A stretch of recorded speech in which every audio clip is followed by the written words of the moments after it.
everyone! Welcome back again to my channel. So mga kasukay, mga kalingap, sa mapagpalang araw na muli sa ating lahat, Kuya Bal. Alam niyo ba mga kasukay, mga kalingap, botong-boto siya kay Beyonce. So alamin natin ano ba yung nagustuhan ni Kuya Bal at bakit nga ba napahanga siya, no? Napahanga siya dito kay Beyonce, mga kasukay, mga kalingap. Alam natin, marami yung humahanga dito kay Beyonce at isa na tayo doon na sobra tayong nagmamahal sa tambalang EDC. So, ito alamin natin kay Kuya Bal. Ano ba yung masasabi niya dito kay Beyonce? Tara, panoorin po natin ito. Ganda ni Beyonce talaga, mga kalingap. Ganda ni Beyonce. Walang sinabi si Erican nyo. Totoo naman. Bakit? Pumunta kayo dito para malaman nyo kung sino ang pinaka maganda sa lahat. Maganda sa lahat. Lahat itapat nyo, mga Kalingap Angels. Lahat itapat nyo. Nakahilira duman. 1, 2, 3, 4, 5, 6, 7, 8, 9, 10. Nakahilira. Ikaw ni mga judges. At isa-isa nating kikilatisin sino ang pinaka maganda. So ayun mga kasukay, mga kalingap, narinig natin mula kay Kuya Bal, no? Kahit daw pagtabi-tabihin yung Kalingap Angels ay etong si Beyonce ang pinaka maganda. Grabe na yan mga kasukay, mga kalingap, no?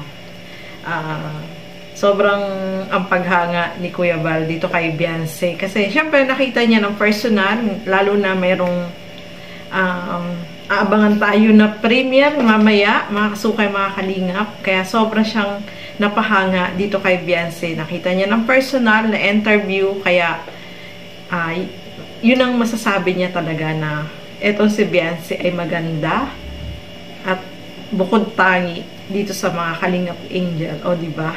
Grabe na yan. At wala daw sinabi itong si Erica. So, nakakatuwa naman si Kuya Bal, no? Talagang yung paghangaan niya dito kay Beyonce is yung talaga naman walang mukhang bibig kundi si Beyonce, o diba? Lahat naman tayo ay humahanga sa lahat ng mga Kalingap Angels at dito kay Beyonce ay humahanga tayo, no? Napakaganda niya, matangkad, mabait, nasa kanya na lahat, o diba? Nasa kanya na ang lahat. So, ituloy pa po natin. Ano pa yung masasabi dyan ni Kuya Bal? Ipupusta ko si Beyonce. Walang iba. Sapagkat, face to face, harapan nating nakausap ng mukhaan, mata sa mata, ilong sa ilong. Yung sinabi niyong may sungki yung ipin, walang sungki ang ipin. Abay, magandang ipin ni Beyonce ngayon, ha? Bukas po malaman yun do sa ating live premiere. Bukas po ng gabi. Tin pa lang ito. Pero dalaga na po kung tingnan at malaking bulas, malaking babae ay. Maganda po si Beyonce. Di ako nagkukumpara, ha? Maganda si Beyonce at una-una matangkad. Anong height ni Beyonce? Parang 5'5" ata. Taka maputi. Maputi si Beyonce po. Kahit po sa lahat ng hindi naman ako sa tinataas ko si Beyonce. Sa lahat po ng mga angels, si Beyonce po ang talagang ubod ng bait. Walang biro po, mga kalingap. Pumunta kami doon. Di pa nga nakapasok. May coke agad, may coke. Sabi, Kuya Bal, inom kayo ng coke.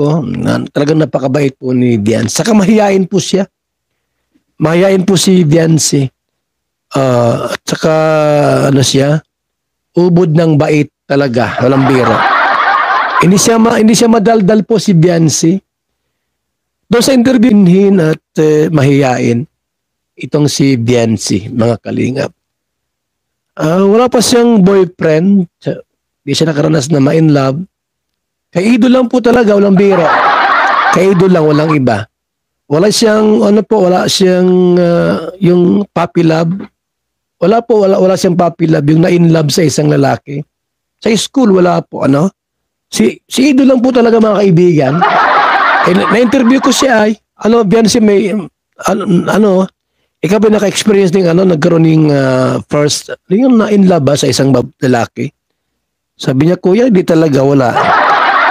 Kaido, parang mayroon, gano'n. Mga kalingap, sa huling vlogs na. Nakakatuwa si Kuya Bal, mga kasukay, mga kalingap. Nagmarites na! O, diba? So, abangan po natin yung premiere mamaya-maya lang, no, mga kasukay, mga kalingap. At eto nga, nalaman din natin dyan na ito pala si Biancy ay hindi pa man lang nagka-boyfriend. Siyempre, bata pa siya kasi hindi niya iniisip muna yung boyfriend. At sabi dyan ni Kuya Bal, si Edo pa lang. So, ibig sabihin, si Edo yung kanyang first love. O, diba? Nako, si Kuya Bal, nagmarites na, mga kasukay, mga kalingap.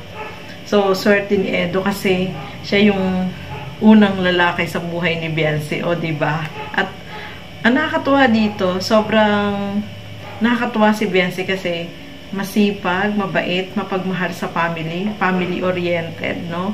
Yun yung hinahangaan ng mga viewers sa kanya, no? Kasi nakikita natin, napakasipag niyan, maalaga. At syempre, mahinhin, no? Siya, yung walang kaarte-arte sa katawan, mga kasukay, mga kalingap. Kaya kahit si Kuya Bal ay napahanga din dito kay Biancy kasi mabait na.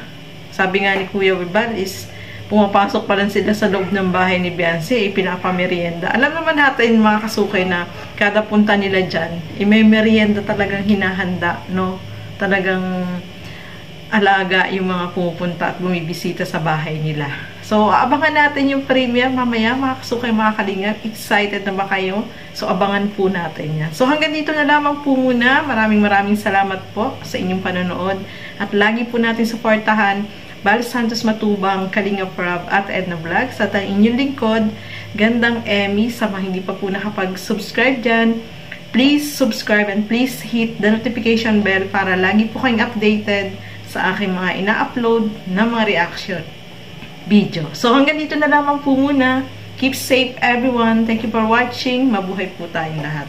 Bye-bye!